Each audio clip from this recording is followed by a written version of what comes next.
Hola, bienvenidas y bienvenidos a Cinema Sandy. Yo soy Andy Pineda. Y hoy les quiero hablar de la nueva película de Paul Thomas Anderson. Así que hoy vamos a hablar de Licorice Pizza. Porque este film está nominado a 3 de las categorías más importantes de los Oscars, como son Mejor Película, Mejor Director y Mejor Guión Original. Así que les quiero contar cuál es mi opinión en general, qué quiere decir el título, las curiosidades detrás de la historia, la controversia que ha generado y el análisis de diversidad que usualmente hago. Así que comencemos.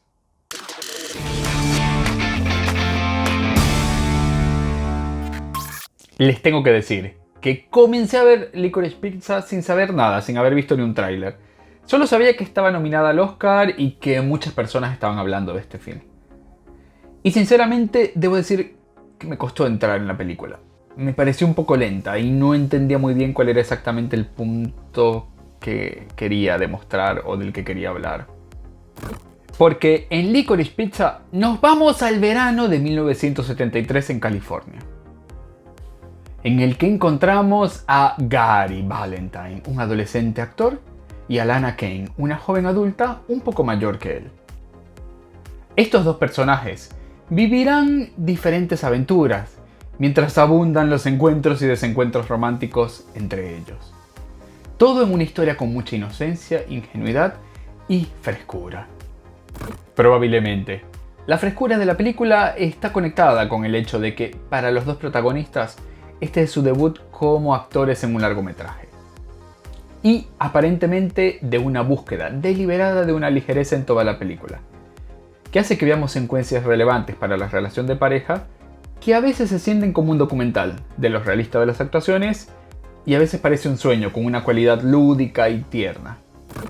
Debo reconocer que otro de los elementos que seguramente nos transporta al 73 es la banda sonora, compuesta por canciones originales de Jonny Greenwood de Radiohead y de canciones emblemáticas de la época, de artistas como Nina Simone, David Bowie, The Doors, Paul McCartney, Sonny & Cher, entre otros.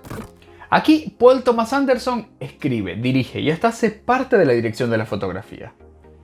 Además, mantiene sus característicos planos secuencia y parece seguir la tendencia de varios directores de hacer películas de ficción con elementos autobiográficos. Porque él, como el personaje de Gary, creció en los valles de San Fernando en esa misma época. Pero en realidad no es así. Aparentemente algunos medios en Estados Unidos dicen que esta película no está inspirada en la adolescencia de Thomas Anderson, sino que está inspirada en la adolescencia de un amigo productor de él. A partir de ahora estás entrando en zona de spoilers, así que si todavía no viste Licorice Pizza, ve a verla y vuelve aquí. Porque les quiero contar qué significa el nombre de Licorice Pizza y también algunas curiosidades de la película. Licorice Pizza se traduce en español exactamente como pizza de regaliz. Esto es un apodo que le daban a los discos de vinilo, porque los discos de vinilo tienen la misma forma de una pizza y el mismo color oscuro del regaliz. Además, Licorice Pizza fue el nombre de una tienda de discos de vinilo en California. Como les dije, la película no está inspirada en la vida de Paul Thomas Anderson, sino en la adolescencia de su amigo productor Gary Goldman, que también trabajó como actor infantil y vendió colchones de agua. El protagonista, Gary, está encarnado por Cooper Hoffman, quien es el hijo del difunto Philip Seymour Hoffman, del cual parece que no solo heredó la apariencia, sino también parte del talento como actor. La protagonista, Alana, se llama igual en la vida real, Alana Haim, y esta es su primera experiencia como actriz en una película, porque ella es parte del grupo musical Haim, al cual Thomas Anderson le ha hecho algunos videos musicales. De hecho, las hermanas de Alana en el film son las otras integrantes de este grupo musical y son en realidad sus hermanas. Además, sus padres en el film son también sus padres en la vida real.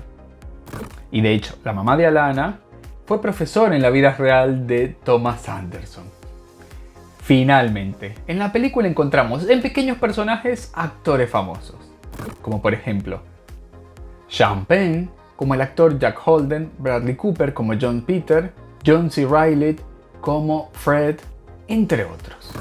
Aparte de todo esto, Licorice Pizza ha desatado una controversia, porque se le han acusado de burlarse de los asiáticos. Porque en una escena donde los dos protagonistas encuentran a Jerry Flynn, interpretado por John Michael Higgins, quien fue en realidad el primer dueño de un restaurante japonés en el Valle de San Fernando, y a su esposa japonesa, los protagonistas le hacen una pregunta a Jerry, quien parece pedir la opinión de su esposa. Pero cuando le habla a ella, lo hace con un inglés con un acento similar al que se usan para burlarse de los asiáticos en Estados Unidos. A lo que ella les responde en japonés. Y cuando los demás quieren saber la traducción de lo que ella ha dicho, Jerry responde que no habla japonés. Este chiste, que está unido con una escena previa, donde él está con su primera esposa, ha incomodado a muchas personas, debido a que consideran que es una forma de burla o de minimizar a los personajes asiáticos en esta película. Especialmente cuando tanto Jerry como su primera y segunda esposa japonesa existieron en la vida real y tienen una historia mucho más rica para explorar. En la calificación general, a Licorice Pizza le doy un 3. Porque a pesar de que tiene excelentes actuaciones, una gran calidad visual y una excelente banda sonora, les tengo que decir que sinceramente a mí me aburrió la película. Y sé que a muchos les gustó, pero para mí en el guión los personajes no cambian o evolucionan, a pesar de que hay diferentes acciones. Además, cada secuencia parece que no está bien conectada y en algunos momentos no entendí muy bien a dónde iba el film. En el semáforo de diversidad e inclusión, a Licorice Pizza le doy un naranja regular.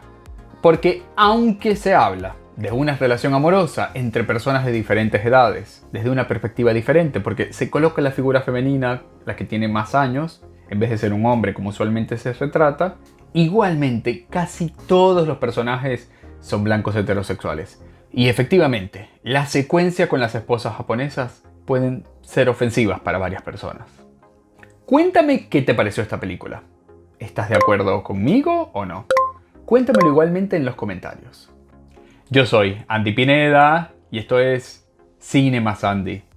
¡Chao!